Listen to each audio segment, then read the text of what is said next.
책 이야기로 넘어가 보면 탕구 하나님이라는 책 이름 자체가 조금 낯설죠. 우리는 보통 탕자 이야기라고 하잖아요, 이 비유를. 그런데 이 책 저자는 이 이야기 속에서 주인공이 탕구 하나님이다라고 얘기하는 거죠. 탕자의 비유라고 할 때 우리는 지난 주일에 제가 말씀을 전할 때 말씀드렸던 둘째 아들 호랑방탕하게 바깥으로 가서 타락한 삶을 살아가다가 아버지에게 돌아온 그 아들에게 우리가 집중하잖아요, 이 비유를. 그런데 실제로는 이 비유 속에서는 아버지께 돌아와야 할 아들이 첫째 아들도 해당한다라는 것을 얘기하고 있죠. 그래서 둘째 아들과 첫째 아들 두 아들의 이야기가 이 비유의 실제 이야기다라는 걸 얘기하고 있고요. 그리고 그 두 아들 모두에게 무모할 정도로 혜택에 베풀고 또 남김없이 다 써버리는 탕구 하나님의 그 사랑과 은혜를 이 비유 속에서 우리가 들여다볼 수 있는데요. 왜 이 비유를 우리가 살펴보려고 하느냐? 기독교인으로서 우리가 믿고 있는 복음의 진리가 여기에 다 담겨있기 때문이에요. 그래서 내가 오늘 이 시간 이 공부를 통해서 내가 복음을 제대로 알고 있었던가? 그리고 내가 알고 있었던 복음이 내 삶에 실제로 적용되었던가? 이런 것들을 돌아볼 수 있는 시간이 될 것 같아요. 이야기를 시작하면서 이 비유에도 나오지만 예수님 주변을 맴돌며 예수님께 끌리는 두 부류의 사람이 있다라고 얘기해요.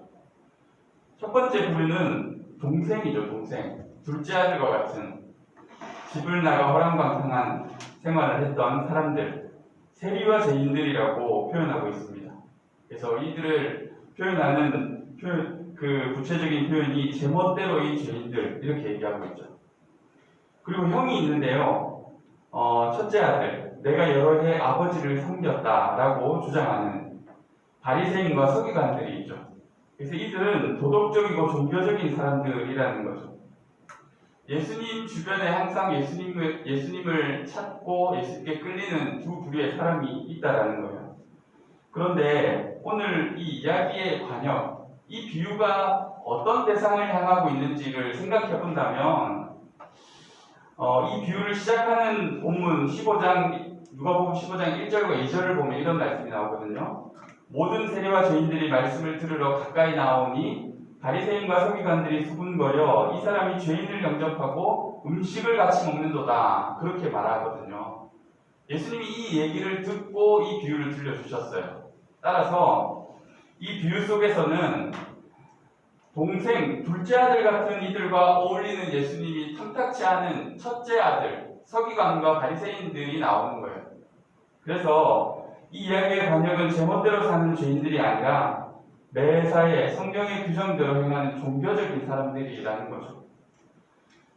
그들이 눈멀고 편협해서 스스로 의로운 줄 알고 있고 또 그로 인해 자신의 영혼뿐 아니라 주변 사람의 영혼까지도 멸망에 빠뜨리고 있음을 보여주려고 한다는 거죠. 그래서 이 비유의 진짜 반역은 둘째 아들의 이야기가 아니라 형의 이야기라는 거예요. 로마 시대 때 이제 교인들이 있었는데요. 예수님을 믿는 그리스도인들의 무리가 있었어요.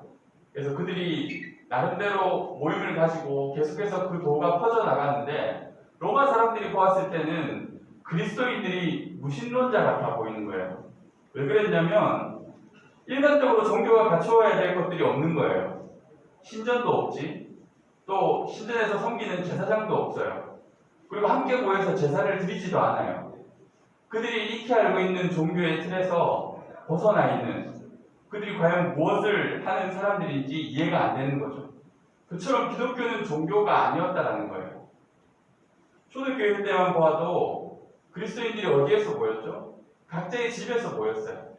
각자의 집에서 모여서 떡을 떼며 복음의 진리들을 묵상하며 함께 찬양하고 예수님을 따랐던 삶으로 살았던 이들이죠.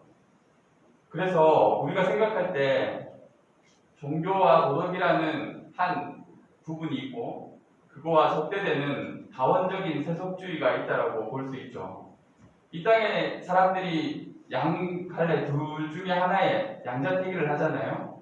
종교나 도덕 편에 서거나 아니면 그저 세상에서 모든 것이 다 진리일 뿐이야 이 상대주의 세상 속에서 세상에 맞추어서 살아가는 사람들이 있죠. 어느 편에 섰느냐, 종교의 편에 섰느냐, 아니면 세상의 편에 섰느냐, 이렇게 둘로 잘라서 얘기할 수 있는데, 그리스도인은 그 둘 다가 아니라는 거예요. 제3의 존재라는 거예요. 전혀 다른 무엇으로 인식된다라는 거죠. 그래서 누가 이 가르침에 매료되는가 했을 때, 예수의 가르침은 종종 종교를 등진 사람들이 더 끌리는 말씀이었다라는 거예요. 당대의 종교적이고 성경을 믿던 사람들은 오히려 걸림돌이 되었다라는 거죠. 그래서 예수님이 이런 얘기를 하죠. 의사가 어디에 쓸 데 있겠느냐라고 묻잖아요. 의사는 병든 사람에게 필요하다라는 거예요. 그래서 나는 죄인을 부르러 왔고 병든 사람을 위해 온 의사다라고 표현했는데요. 예수님이 우리의 삶에 쓸모가 없는 이유는 내가 병들었다고 인식하지 않을 때죠. 그리고 내가 죄인이 아니라고 생각할 때 나를 구원해 주시는 하나님이 필요 없는 거죠. 그래서 현대의 교회를 우리가 돌아보면 예전에는 예수님의 가르침을 종교를 등진 사람들, 구원이 필요한 간절한 세리와 죄인들이 필요한 말씀이었는데 현대의 교회를 보면 오히려 보수적이고 반듯하고 도덕적인 이들을 끌어들이는 진리가 되어버렸다는 거죠. 그래서 인습을 벗어난 난잡한 사람, 소외되고 망가진 사람들은 교회를 피하게 되었다는 거예요. 며칠 전에 목사님이 설교하시면서 담임 목사님께서 그런 얘기를 하셨어요. 필리비안 씨가 쓴 놀라운 하나님의 은혜라는 책에 보면 어떤 청년의 고백이 나오는데 그에게 교회를 가보지 않겠냐라고 얘기하자 그 창녀가 그렇게 말했다는 거예요. 제가 거기를 왜 가요? 제가 거기 가면 더 비참해질 텐데 제가 왜 거기를 왜 가겠어요? 라고 했다라는 거죠. 그래서 우리가 생각하는 것보다 지금 현대의 교회가 더 형들의 세상이라는 사실을 우리가 보게 되는 거죠. 동생들보다 형들이 더 많아졌다라는 거예요. 이제 성경의 비유 속으로 들어가 보면 이 둘째 아들의 이야기는 우리가 미리 나눴던 이야기입니다. 주일에 제가 말씀을 전했죠. 유산을 미리 요구하고 이 의도는 결국 재산만 필요하지 아버지는 내게 상관이 없습니다라는 이야기를 하는 거죠. 그런 둘째 아들에게 하나님은 어떻게 아낌없이 베푸셨는지에 대해서 살펴보면 우리가 지난 주일의 말씀에 다 보았죠. 내쫓는 게 아니라 살림을 내어줬어요. 그리고 거부당하고 처참한 명예훼손을 당했지만 돌아온 아들을 체면불구하고 뛰어가 안아주었어요. 아들의 신분을 회복시켜 주었어요. 또 잔치를 통해 가정과 지역사회로 완전히 환영하여 주었다는 거예요. 그런데 사실 여기서 이야기가 끝나는 것이 아니라 둘째 아들의 이야기가 있죠. 첫째 아들의 이야기. 첫째 아들은 어떻게 행동하는지 말씀 뒷부분을 보면 동생의 신분을 회복시켜 준 것에 대해서 굉장히 격노합니다.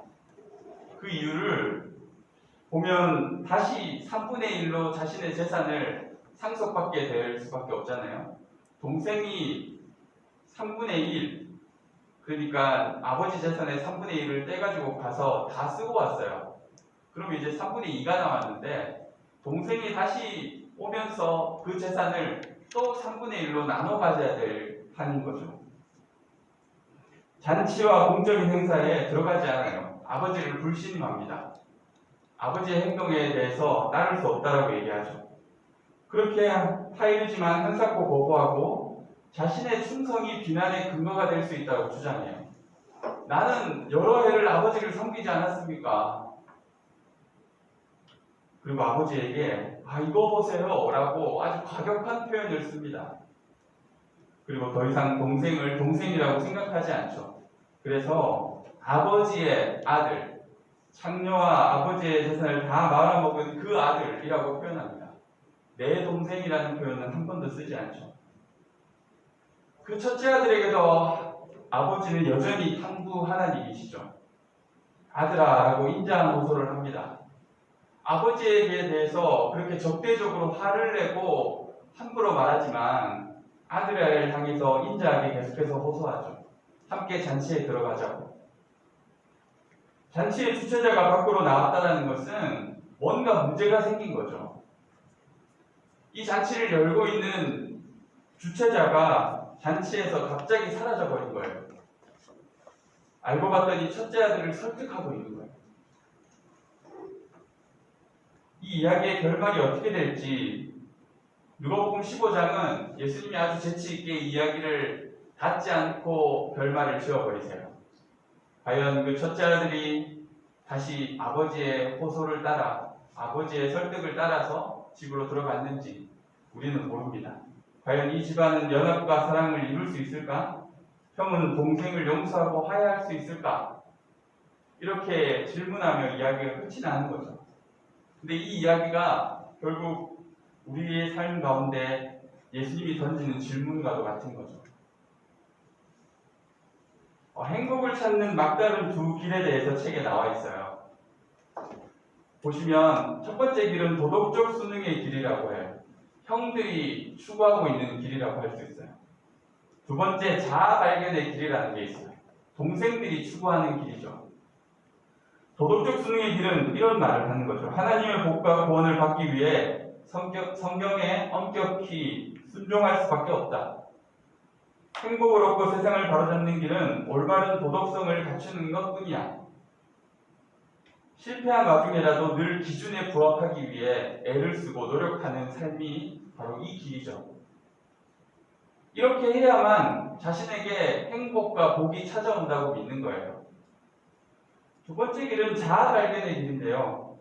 개개인은 관습과 인습을 초월해서 자유로이 각자의 목표와 자아 실현을 추구해야 한다. 전통이나 편견, 유계적 권위 등 개인의 자유를 가로막는 장벽이 약화되어야만 세상이 더 나아진다 생각하는 거죠.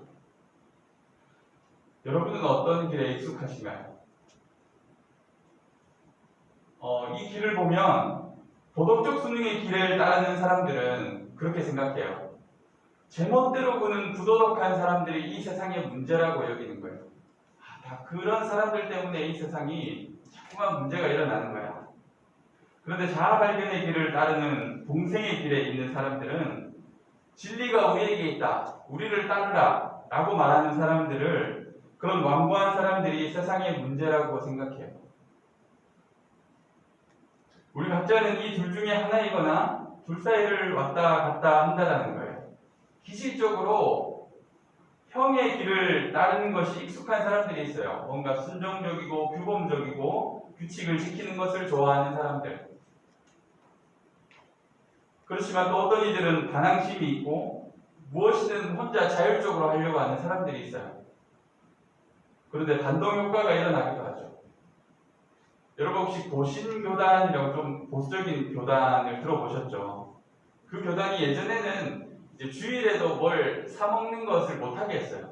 그러니까 주일에 돈을 쓰면 안 된다. 이게 이제 하나의 불문율 같은 거라서, 그래서 뭐 길을 가다가 누가 이제 뭘 사먹고 있는 걸 본다거나 그러면 이제 그 사람에 대해서 굉장히 실망하는 거죠. 와, 어떻게 주일에 어떻게 돈을 쓸 수 있어? 막 이렇게 하는 거죠. 그런데 지금 그렇게 한 사람 아무도 없잖아요. 그런데 그런 사람도 어떤 계기를 통해서 이렇게 바뀌는 경우가 있거든요.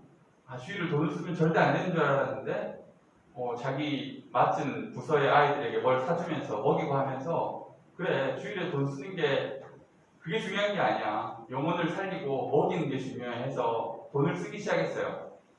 그렇게 완전히 다른 길로 갔는데 그들이 나중에는 돈을 안 쓰는 사람들에게 막 그들을 구태연하게 생각하고 애들을 구박하는 거예요. 너 왜 그렇게 율법적으로 하는 거야? 라고 오히려 그네들에게 공격하는 모습을 보기도 하죠. 우리는 이처럼 둘을 왔다 갔다 하는 거예요. 어떤 때에는 도덕적 순응의 길에서 막 제멋대로 구는 사람들에게 뭐라 할 때가 있어요. 그런데 또 어떨 때는 자기가 옳다고 하는, 진리가 자기에게 있다고 하는 사람들을 향해서 저 사람들이 문제라 라고 얘기하기도 하는 거죠. 우리는 이 둘 사이를 왔다 갔다 하거나 또 어느 하나의 길을 선택하는데 예수님의 메시지는 둘 다 틀렸다라는 거예요. 도덕적으로 착하게 살아가는 것이 결국은 우리의 삶에 행복을 줄 것이다. 그것도 틀렸다는 거예요. 관습이나 그런 도덕적 규칙을 지키는 것이 아니라 내 자아 발견을 위해서 자율적으로 내 삶을 개척하는 것이 옳은 삶이야. 그것이 행복이야. 그것도 틀렸다라는 거예요. 두 아들에 대한 이야기를 보면 결국 방법은 다르지만 마음은 같았다라는 것을 확인할 수 있는 거예요. 두 아들 중에 하나는 참 못됐죠. 아버지에게 유산을 미리 달라고 막대 먹은 아들처럼 그냥 집을 나가버렸잖아요. 하나는 착했어요. 아버지 말을 잘 들었어요. 매일매일 꼬박꼬박 하라는 일 다 하면서. 그러나 아버지와 멀어져 있기는 둘 다 똑같은 거예요. 둘째 아들은 저돌적으로 아버지의 재산만 요구하고 자신의 자유를 향해 떠나버렸죠. 그런데 첫째 아들도 아버지의 재물을 원한 거예요. 자신이 열심히 순종하고 복종함으로써 자신에게 재물이 돌아오기를 기다렸던 거예요. 관철하는 방식이 달랐을 뿐인 거죠. 둘 다 아버지를 벗어나려고 했어요. 첫째 아들은 자신이 한 순종의 대가를 다 치르고 나면 자기에게 돌아올 몫에 대해 기대하고 있었어요. 둘 다 아버지를 사랑해서 아버지와 함께 있었던 게 아니라는 거예요. 아버지를 이용해 이기적인 목표를 이루려 했을 뿐이라는 것이죠. 우리에게 더 충격적인 것은 율법을 힘써 지킴으로써 그것이 반항의 전략이 된다는 것. 그것을 발견하게 되는 거죠. 그래서 우리는 이 시점에서 죄에 대해서 새롭게 정립해야 될 필요가 있어요. 우리는 죄를 생각하면 단순히 규범을 어기는 것을 생각하잖아요. 근데 그것 정도가 아니라 구주이시며 주님이요 재판장이신 하나님의 자리에 내가 올라서려는 게 죄라는 거예요. 자기 삶에서 아버지의 권위를 몰아내려 했던 두 아들처럼 말입니다. 하나님의 은혜를 우리가 받으려면 적어도 자신에게 은혜가 필요함을 알아야 해요. 그런데 자신은 이대로 괜찮다고 여기는 사람들은 하나님을 떠나가겠죠. 둘째 아들이 그렇게 떠나갔고 첫째 아들도 잔치 자리에 들어가지 않고 아버지에게 실망하여 아버지를 떠나려 하고 있어요. 하지만 더 중요한 문제는 둘째 아들은 그렇게 떠나버려서 자기 마음대로 살아가다가 여러 가지 문제들이 발생하거든요. 그래서 그 문제들 때문에 뉘우치는 경우들이 있어요. 오늘 말씀에서 나오는 것처럼 예수님께 기웃거렸던 세리와 죄인들처럼 말이죠. 그런데 첫째 아들은 실상을 보지 못할 때가 많아요. 자신이 하나님을 떠나고 있음에도 불구하고 깨닫지 못할 때가 있다는 거예요. 그래서 우리가 이제 형의 잃어버린 상태에 대해서 하나씩 살펴볼 텐데요. 형이 어떻게 잃어버린 자가 되었는지. 첫 번째 특징은 형은 화가 많이 나 있어요. 삶이 자기 뜻대로 풀리지 않을 때 그냥 슬픈 정도가 아니라 분노와 원한이 일어나요. 교회 생활을 아주 오랫동안 했어요. 믿음 생활을 잘했다고 생각했어요. 그런데 어느 날 자신에게 암이 발견된 거예요. 그런데 그 일에 대해서 어떻게 해석해야 될지를 모르는 거예요. 나는 하나님 앞에 잘했는데 왜 나에게 이런 일들이 일어났지? 그래서 자신의 도덕 기준대로 잘 살아왔을 때는 하나님께 격분해요. 하나님 이게 뭡니까? 나는 잘했는데. 그리고 혹 자신이 본인의 기준에 미치지 못해서 삶이 잘못되었다고 여길 때는 자기를 혐오해요. 그리고 내적으로 고통을 당하는 거죠. 내가 문제야. 내가 죽어야 돼. 그렇게 하나님을 미워하다가 자신을 미워하다가 그 양극단을 비참하게 왔다 갔다 하는 거예요. 고난을 어떻게 대처해야 될지 모르는 거죠. 자신이 착하게 살아온 그 선행이 자신의 삶을 통제할 수 있으리라고 믿기 때문이에요. 두 번째는 우월감에 찔려 있어요. 신앙생활을 오래 할수록 우리는 이런 위험에 빠질 수가 있어요. 자아상의 근거를 부지런한 노력, 도덕성, 소속된 엘리트 집단, 똑똑한 지식 등에 두는 거예요. 그래서 동일한 조건을 갖추지 못한 사람들을 향해서 우월감을 가지는 거예요. 많이 알고, 많이 해봤고, 많이 열매도 보았기 때문에 교회 사역이나 신앙에 있어서 우월감을 가지고 다른 사람을 쳐다보는 거죠. 모르는 게 왜 나서려고 그래? 넌 해보지도 않았잖아. 좋은 결과를 한 번이라도 만들어 봤어? 그렇게 자신이 한 것들을 자랑하고 우월감을 가지는 거죠. 우월감을 가진 상태에서는 상대를 용서해 줄 수가 없어요. 상대의 잘못을 용납할 수가 없어요. 내가 막 화를 잘 내는 사람이에요. 내가 가끔씩 막 화를 내서 문제를 많이 일으켜요. 그러면 누군가가 화내는 걸 보면 에이, 이해해줘. 사람이 화를 낼 수도 있는 거야 라고 하잖아요. 그런데 내가 완벽하게 화도 안 내고 인격적으로 나는 어떠한 훈결도 없다고 여기면 문제를 일으키는 사람들이 용서가 안 되는 거예요. 저 사람은 왜 저러는 거야? 저 사람은 문제가 있어 라고 생각하는 거죠. 그런데 더욱 더 문제가 되는 것은 그냥 그 문제를 일으키는 동생들을 나와 관계 없을 때에는 그저 그들을 깔보기만 해요. 아유, 저래갖고 어떻게 하냐? 저렇게 신앙생활해서 어떻게 하냐? 그냥 이 정도만 생각하는데 그 동생이 나에게 피해를 주잖아요. 그 사람의 실수와 잘못이 나에게 피해로 다가올 때는 노발대발하는 거예요. 화를 내고 공격하는 거예요. 그리고 그러면서 그렇게 할 권리가 자기에게 있다고 생각해요. 나는 잘했으니까. 나는 그런 문제를 일으키지 않는 사람이니까.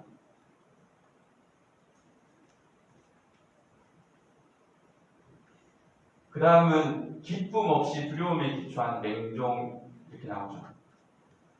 기쁨이 없어요. 순종하고 복종하지만 그것은 두려움에 기초한 맹종이라는 거예요. 오로지 의무감 때문에 아버지에게 순종해요. 선행 자체가 즐겁거나 사람들을 사랑해서가 아니에요. 두려움에 기초한 도덕이 뿌리 깊은 이기심을 부추기는 거죠. 모태신앙들이 보면 하나님을 사랑하거나 하나님과의 관계성 속에서 하나님을 더 사랑하기 위해서 하나님께 순종하진 않지만 뭔가 지옥 가기 무서워서 순종하는 그런 게 조금 있잖아요. 나 이러다가 지옥 가는 거 아니야? 왜냐하면 지옥이 있다는 것은 어릴 때부터 배워서 너무 잘 아니까.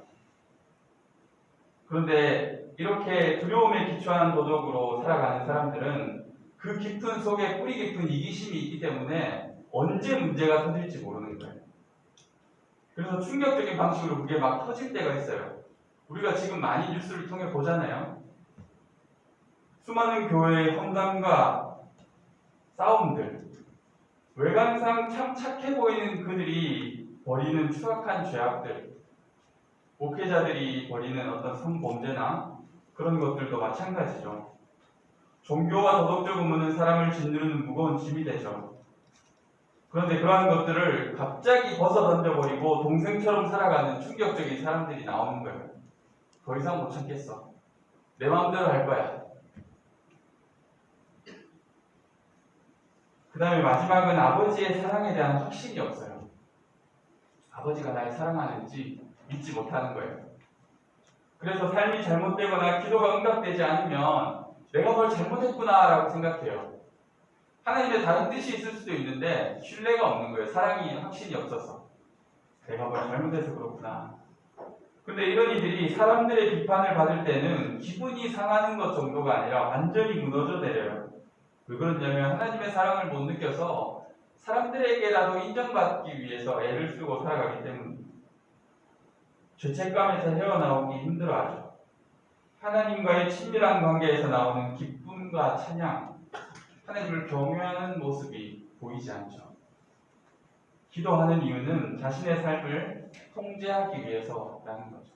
하나님을 만나기 위해서가 아니라. 우리가 이런 것들을 살펴보았는데 조금 찔리는 부분들도 있고 누군가가 떠오르기도 하고 이 이야기들을 통해서 나는 과연 어떤 위치에 서 있었는지, 나는 과연 동생이었는지 형이었는지 생각해보게 되죠. 우리는 어떻게 그러면 답을 찾을 수 있을 것인가? 이 동생의 길, 형의 길이 아닌 답이 어디에 있을까? 행복을 발견하고 인간의 문제를 해결하는 두 가지 영적인 길, 모두 심각한 오류며 막다른 골목임을 예수님이 이 비유를 통해 폭로하고 계신 거예요. 둘째 아들이 잘했다는 것도 아니고 첫째 아들이 잘했다는 것도 아니라는 거예요. 그분은 우리가 완전히 다르게 접근하기를 원하시고 계신다는 거예요. 자, 우리가 잃어버렸다라고 했어요. 동생도 잃어버렸지만 형도 잃어버린 상태라고 했어요. 그럼 우리 잃어버린 상태를 어떻게 벗어날 수 있을까? 우리는 어떻게 회복될 수 있을까? 라는 질문을 할 때 그 답이 되는 것이 이제 세 가지 정도가 있습니다. 첫 번째는 하나님의 주도적 사랑이에요. 그러니까 우리가 이제 구원을 비유할 때 그런 비유를 많이 하거든요. 물에 빠졌을 때 자기가 자기 머리 잡고 이렇게 건질 수가 없잖아요. 누군가가 건져줘야지만 건진받을 수 있는 거죠. 구원이라는 게 그런 거거든요. 내가 할 수 없기 때문에 누군가가 필요한 거예요. 근데 우리의 구원도 마찬가지예요. 우리의 잃어버린 상태를 회복시킬 수 있는 것은 하나님의 주도적 사랑에서 시작된다라는 거예요. 그래서 하나님이 먼저 우리를 찾지 않으시는 한 우리는 결코 그분을 만날 수가 없습니다. 동생의 경우를 보면 그렇게 정말 비참한 상태로 돌아온 동생을 극적으로 와라 끌어안아 주시죠. 하나님께서, 아버지께서. 그렇게 하나님을 만나는 사람들도 있죠. 그리고 형의 경우는 차분하게 끈기 있게 계속해서 설득해요. 고집을 꺾을 수 있도록, 그가 잘못된 선택을 하고 있다는 걸 깨우칠 수 있도록. 그래서 각자의 양상이 다르지만 이렇게 하나님이 우리를 만나 주셨기 때문에 우리가 하나님을 찾게 되었다라는 거죠. 우리가 찾은 바 되어지는 거죠. 두 번째는 복음에 합당한 더 깊은 회개가 필요하다고 얘기합니다.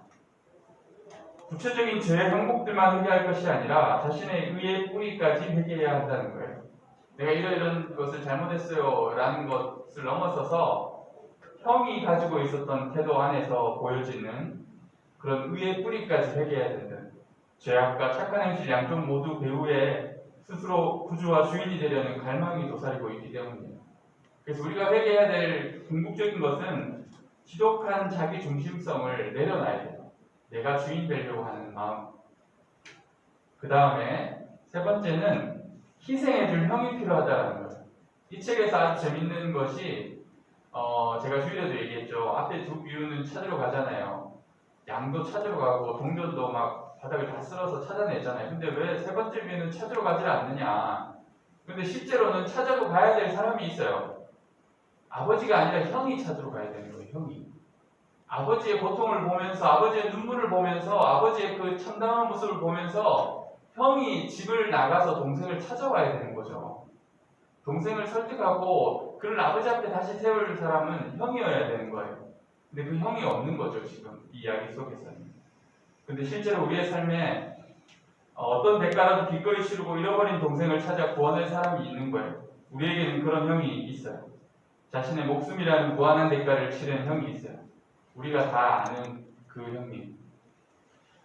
진정한 형, 예수 그리스도라고 얘기할 수 있죠.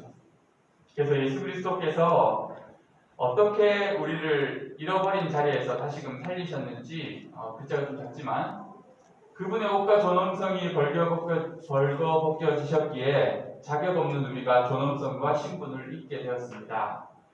십자가에서 그분이 버림받으셨기에 하나님의 집에 은혜로 값없이 받아들여졌습니다. 영원한 형벌의 잔을 예수님이 마시셨기에 아버지의 기쁨의 잔을 우리가 함께 나눌 수 있게 되었습니다. 그래서 진정한 형의 희생 없이는 하늘 아버지가 우리를 받아주실 다른 길이 없다라는 거예요. 가끔 아주 큰 문제를 일으키고 탈선하는 자녀들이 있잖아요. 그 자녀들을 살리려고 하면, 제대로 바른 길로 돌이키려고 하면 부모가 희생해야 될 것들이 있어요. 그냥 안 돼요. 그 아이가 때렸던 친구 부모님 찾아가서 무릎 꿇어야 되고, 그 아이가 해놓은 것들을 변상해야 돼요. 배상해야 되고, 여러 가지 문제들을 수습하다 보면 부모가 물어야 될 것들이 엄청 많은 거죠. 실제로 우리가 잃어버린 상태로 하나님 앞에 떨어져 나왔고, 그것을 보상할 수 있는 능력이 우리에게는 없어요. 하나님께 돌아갈 수 있는. 그런데 그 근거가 되어주시는 분이 바로 진정한 형이신 예수 그리스도라는 거예요.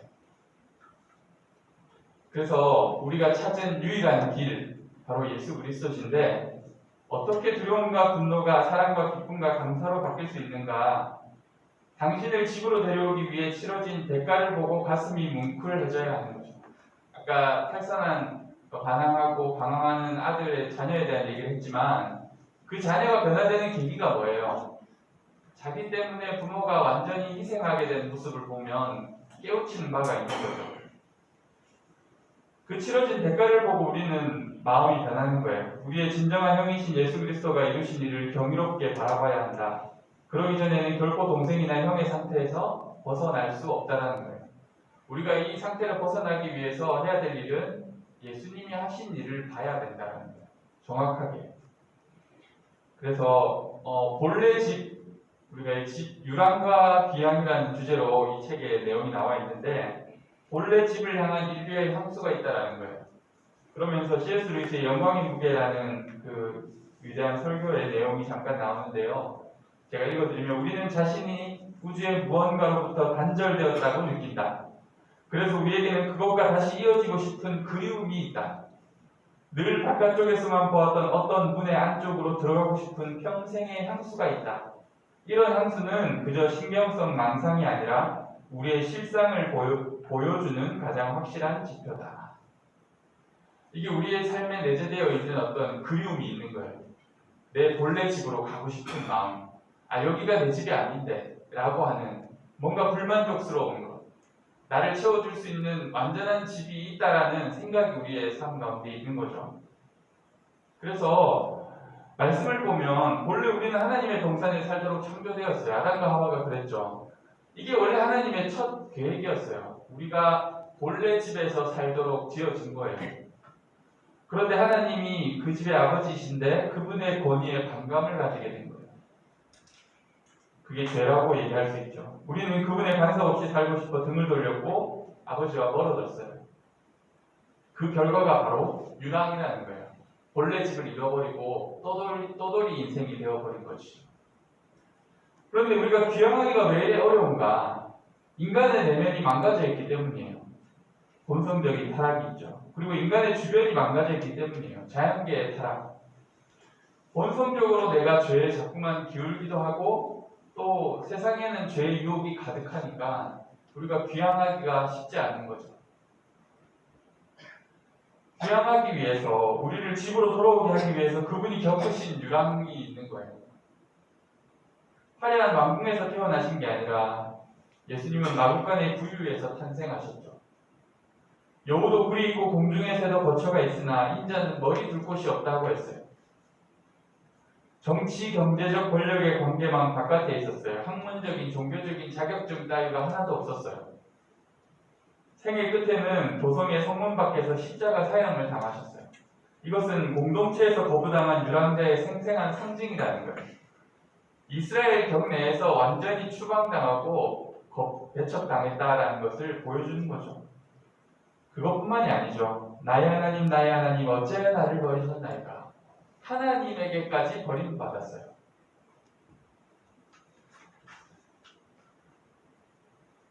그분이 오신 목적, 결국 우리 모두를 죄와 악과 죽음 자체로부터 구원하시기 위해 오신 것인데 그분이 오셔서 겪으신 이 유랑들, 아까 앞에서 살펴봤던 유랑들은 마땅히 우리가 당해야 할 몫이었어요. 아버지의 임재로부터 축출되어 영적 소외라는 극한의 절망과 어둠 속에 내던져 주셨는데 그것은 바로 인류의 반항에 대한 모든 저주와 우주적 실향을 친히 담당하신 거예요. 우리를 진정한 집으로 맞아들이시기 위해. 그래서 이제 우리는 돌아오게 된 거예요. 예수 그리스도 때문에. 우리의 진정한 형으로 인해서. 잔치는 이미 시작됐어요. 예수님도 자신이 이루시는 구원을 늘 잔치로 묘사하고 있죠. 그래서 잔치는 우리의 식욕과 오감이 채워지는 자리잖아요. 구원은 객관적이고 법적일 뿐만 아니라 또한 주관적이고 체험적이라는 거예요. 우리는 이 기쁨을 맛볼 수 있다는 거죠. 모든 차이는 여기서부터다 해서 수치심과 죄책감이 가득 차 있다면 하나님이 자비로운 분이시다라고 그냥 이성적으로 믿는 것 정도가 아니라 자비의 단맛을 심령의 입속에서 느껴야 한다는 거죠. 하나님이 정말 자비하시구나. 이것을 내가 느껴보는 거죠. 염려와 불안으로 가득 차 있다면 하나님이 이 세상의 주관자이시다라고 그냥 지식적으로 동의하는 게 아니라 그분의 눈부신 위엄을 심령의 눈으로 봐야 한다는 것이죠. 물론 지금은 맛보기에 불과합니다. 기복은 우리가 있지만 누릴 수 있음은 분명하다는 거예요. 여러분도 누려보셨잖아요. 그 하나님의 선하심을 맛보아 알잖아요. 그런데 완벽하게 누릴 수는 없어요. 우리가 이 땅에서. 그 조각을 누리는 거죠. 타락한 물질 세계도 구속받아야 된다. 그래서 하나님은 세상을 지으실 때 모든 색깔과 맛과 빛과 소리를 함께 지으셨고 온갖 부류의 생명체가 상호우존하며 살게 하셨습니다. 지금은 생태계가 훼손되고 얼룩지고 망가졌으나 그분은 이것을 바로잡기 전까지는 쉬지 않으실 것입니다. 그래서 우리에게 중요한 것이 그리스도인은 영혼 구원과 사회 개혁을 한 문장 안에서 함께 말하는 사람들이라는 거예요. 그냥 내가 구원받았다라는 것으로 만족하는 게 복음이 아니라 복음은 이 세상을 구원하는 복음이라는 거예요. 예수님께서 고난과 불의와 악과 죽음을 미워하셨어요. 그래서 친히 오셔서 그것을 다 당해 이기셨고 언젠가는 세상에서 그것을 깨끗이 없애실 것입니다. 따라서 그리스도인은 기아와 질병과 불의에 대해 수동적일 수 없는 거예요. 즉 이 말은 우리의 잔치, 이 복음의 잔치가 그저 우리끼리 즐거운 잔치가 아니라 이 피조세계, 이 자연계를 회복시키는 하나님의 사역 안에서 이루어진다는 거예요. 영혼 구원뿐만 아니라 이 사회, 이 세상을 구원하는 복음의 능력이 우리의 삶에 있다는 거죠. 그리고 이제 복음을 우리는 꾸준히 먹고 마셔야 돼요. 여기서 종교와 복음의 차이에 대해서 설명하고 있어요. 종교는 이런 거죠. 나는 순종한다. 고로 나는 하나님께 받아들여진다. 근데 복음은 반대라는 거예요. 나는 예수님의 이루신 일로 말미암아 받아들여졌다. 고로 나는 순종한다. 하나님의 구원의 역사가 있기에 그 은혜가 있기에 내가 순종하는 거죠. 내가 순종이 있기 때문에 하나님이 나를 구원해 주시고 은혜를 주시는 게 아니라. 그런데 우리는 자꾸만 종교로 돌아갈 때가 많아요. 신앙생활을 오래 하다 보면, 교회 생활을 오래 하다 보면 종교인이 되어져 가는 거예요. 내가 이것만큼 했으니까 하나님께 이렇게 복을 받겠지라고 익숙하게 생각한다는 거예요. 이런 패턴이 인간에게는 그냥 설계되어 있다는 거예요. 이게 뭐 새롭게 만들어진 생각이 아니라 인간은 그냥 그렇게 자주 돌아가게 돼 있다는 거예요. 그래서 반복해서 복음 모드로 우리가 바꿔줘야 되는 거예요. 복음을 꾸준히 먹고 마신다라는 것은 복음을 늘 섭취하고 소화해 자신의 일부로 삼아야 우리는 비로소 성장할 수 있다는 거예요. 그리스도인들은 이 복음을 먹고 꾸준히 섭취하는 사람들이에요. 인색함을 해결하고 베푸는 삶을 살려고 한다면 우리는 보통 이렇게 생각하죠. 베풀고 살아야 돼. 착하게 살아야지. 그게 아니라 그리스도의 베푸심이 있는 복음을 들여다봐야 된다는 거예요. 그리스도께서 베푸신 복이 얼마나 큰지, 그 은혜가 얼마나 큰지를 보면 내가 베풀고 싶은 마음이 드는 거예요. 베풀 수 있게 되는 거죠. 잘못된 결혼 생활을 해결하려면 그냥 마냥 내가 참아야지 어쩌겠어가 아니라 완전한 사랑을 보여주신 그리스도의 복음으로 돌아가야 되는 거예요. 그리스도께서 교회를 사랑하시는 것처럼 자기 자신을 희생하여 드렸던 그 사랑을 우리가 복음으로 바라볼 때 내 아내를 사랑하게 되는 거예요. 그처럼 복음은 그리스도인의 출발점이자 종착점이라는 거예요. 우리는 복음에서 시작해서 복음에 도달하는 거죠. 마지막 주제는 이제 혼자서는 성장할 수 없다라는 거예요. 영적 성장을 원하면서도 교회나 조직화된 기관을 상대로 자신의 독립성을 잃지 않으려는 사람들이 있죠. 많죠. 현대 사회는 더 개인주의가 심해졌잖아요. 나는 영적이지만 종교는 싫어. 나는 예수님은 좋은데 기독교는 싫어. 하지만 잔치는 본질상 공동체적이라는 거예요. 혼자서 우리가 성장할 수 없다는 거예요. 교회가 형 부류의 사람들이 가득 차 있어 종종 불쾌감을 주죠. 부인할 수 없어요. 그렇지만 형들이 있다는 이유만으로 교회를 멀리한다면 이 또한 방식만 다를 뿐이지 스스로 의롭게 여기는 행동을 하고 있는 거예요. 내가 교회를 한 달 다녀봤는데 이 교회는 이런 문제가 있더라고. 나는 그런 데는 갈 수 없어. 다른 데 가는 거죠. 그런데 가서는 또 다른 문제가 보이는 거예요. 내가 생각할 때 교회는 이래야 된다라고 생각하는 그 틀을 가지고 교회를 찾지만 우리를 만족시킬 수 있는 공동체는 없어요. 왜 그러냐면 이 세상에 완전한 공동체는 없거든요. 우리는 다 불완전하거든요. 교회는 완전하신 하나님의 은혜를 의지하는 불완전한 공동체인 거예요. 원래부터. 교회 공동체에 깊이 동참하여 사랑과 책임의 견고한 관계를 이룰 때 우리가 성장하는 거예요. 그러면서 이 책에 이제 그런 비유를 해놨어요. 이제 그 C.S. 루이스 그리고 J.R.R. 돌킨 그 둘이가 이제 그 큰 아주 위대한 판타지 소설 두 개를 만들었잖아요. 나니아의 연대기 그리고 반지의 제왕. 그 둘이가 굉장히 절친이었는데 그 말고 또 다른 한 명의 친구가 있고 해서 그 친구들이 모여서 같이 항상 나누고 친하게 지냈었는데 한 명이 이제 죽게 된 거예요. 그래서 이제 그 친구를 떠올리면서 이런 얘기들을 나눴다는 거예요. 그 친구가 없음이 어떻게 더 실감됐느냐면 내가 이 돌킨에게 하는 농담을 할 때 그 친구가 반응하던 게 있는데 그 반응이 이제 없는 거죠. 그처럼 우리가 관계성 속에서 친구들 사이에서도 그렇듯이 내가 이 한 사람을 알려면 나로서만 아는 게 아니라 이 사람의 반응을 통해서 또 알게 되고 저 사람과 함께 하면서 알게 되고 그리스도를 알아가는 것도 같은 과정이라는 거예요. 나와 또 다른 누군가가 그리스도를 사랑하고 섬기는 모습을 통해서 그리스도가 누군지 알게 되는 거예요. 나 혼자 예수님을 바라보고 섬기면서 예수님을 알 수 있는 게 아니라 그건 굉장히 단편적이고 일률적이죠. 근데 이 공동체 안에서 예수님을 사랑하고 섬기는 여러 다른 사람들, 다양한 사람들을 바라보면서 예수님의 실체를 더 바르게 알게 되는 거예요. 예수님이 그런 분이구나. 그래서 우리는 공동체가 필요하다라는 거죠. 여기까지 우리가 이제 전체 내용을 다 나눠봤어요. 그래서 이제 두 번째 파트로 이제 토의를 할 텐데요.